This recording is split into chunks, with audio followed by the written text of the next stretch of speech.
五竹没有向海棠和王十三郎出手，大概是因为在神庙看来，这两个范闲的同伴并不能够影响到人类的整体利益，而且他需要这两个人将神庙的存在宣诸于世间。这是简单的逻辑判断，并不牵涉其余。然而海棠和王十三郎不懂，这两位人类世界的强者看着建筑门内那个盘膝而坐的瞎子，感觉到了浑身的寒意。尤其是海棠，他怎么也不明白虾大师会向范闲出手，他更不明白为什么虾大师要坐在那扇门前。但有一种冥冥中的感应让他知晓，或许在以后的漫长岁月里，这位范闲最亲近的叔辈，这位人世间最神秘的布衣宗师，或许便会枯守于神庙之中，不知山中岁月。范闲将死，可是海棠看着漠然无表情的五竹就那样坐着，竟也感到了一股难以抑制的寒意与惘然之意。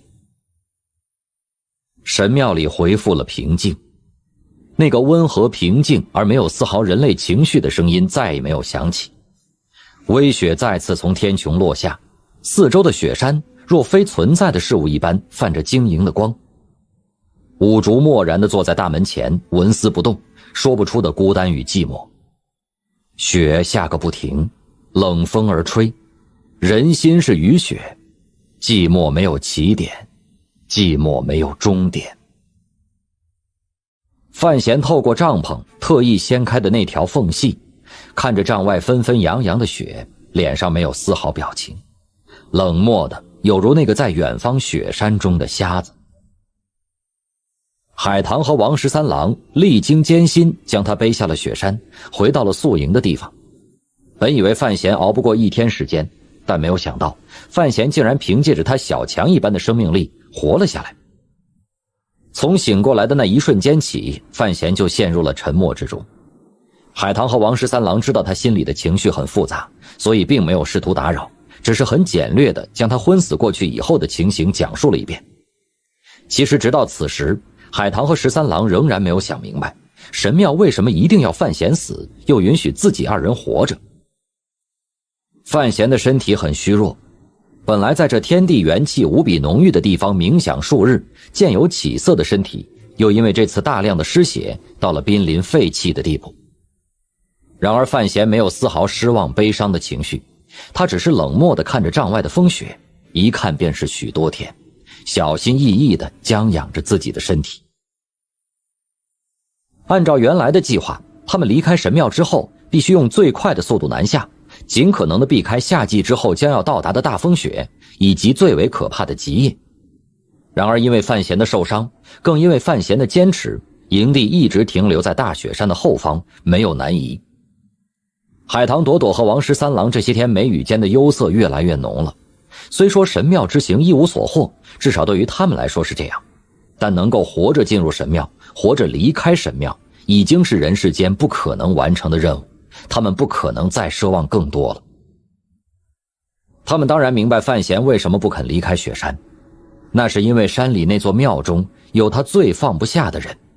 然而他们实在是不清楚，面对着神秘的神庙，自己这些凡人又能够做些什么呢？海棠和王十三郎不是范闲，不可能看透神庙的真相。他们只知道就连五竹这样的绝世强者依然不敢违抗神庙的命令，对最亲近的范闲下了狠手。试问在这种情况下，自己三人枯守雪山之外，又有什么办法呢？但范闲不这样认为，要他眼睁睁地看着五竹叔一个人孤苦伶仃地在雪山神庙里枯守千万年，打死他也不干。当然此时的范闲已经隐约猜到了五竹叔的真实身份，然而他依然用孤苦伶仃这4个字来形容五竹，因为他知道五竹与神庙不同。五竹叔有感情，有牵绊，不是冰冷的程序，他是活生生的一个人。范闲坚信这一点，因为在儋州杂货铺的昏暗密室里，他曾经见过那比花儿更灿烂的笑容。而且在大东山养伤之后，五竹叔越来越像一个人。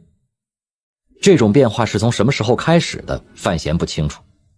或许是无数万年以前，那个蒙着一块黑布的使者以神使的身份，在各个人类原始居民部落里游走，见过了太多的人类悲欢离合。或许是五竹叔本身就是神庙里最强大的那个存在，在数十万年的演化中走上了一条与神庙本身完全不同的道路。还是因为几十年前忽然间有一个精灵一般的生命，因为没有人能够知晓的缘故出现在了世间，出现在了神庙之中。在与那个小姑娘的相处中，五竹叔渐渐被激发出了某种东西。范闲不想去追究这一点，也不需要去追究这一点，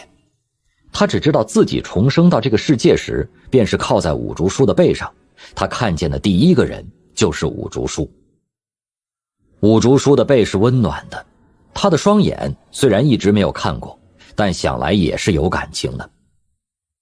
范闲不清楚神庙是怎样重新控制了五竹叔，或许是类似于洗脑，或许是重新启动，或许是格式化。总之，五竹叔身躯里那一抹智慧情感的生命光芒，在眼下是根本看不到了。这个事实令范闲感到格外的悲哀与愤怒，他无法眼睁睁地看着这一幕发生，而自己根本不做什么。因为对于他来说，那个枯守神庙的强大存在不过是五竹叔的肉身，而五竹叔的灵魂不被找回来，便等若说五竹叔死了。20几年前，神庙与皇帝老子携手的那次清除行动中，五竹杀死了不知几位神庙来的使者，然而他自己也受了重伤。用陈萍萍老爷子和五竹自己的话来说，他忘记了很多东西。这种失忆肯定是神庙的手段造成的，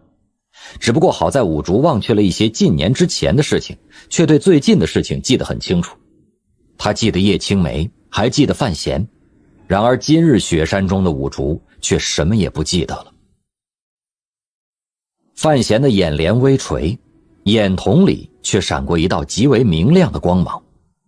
他的身体依然虚弱，他的信心却异常充足。他不会离开雪山，他一定要重返神庙，将五竹叔带回来。因为他没有死，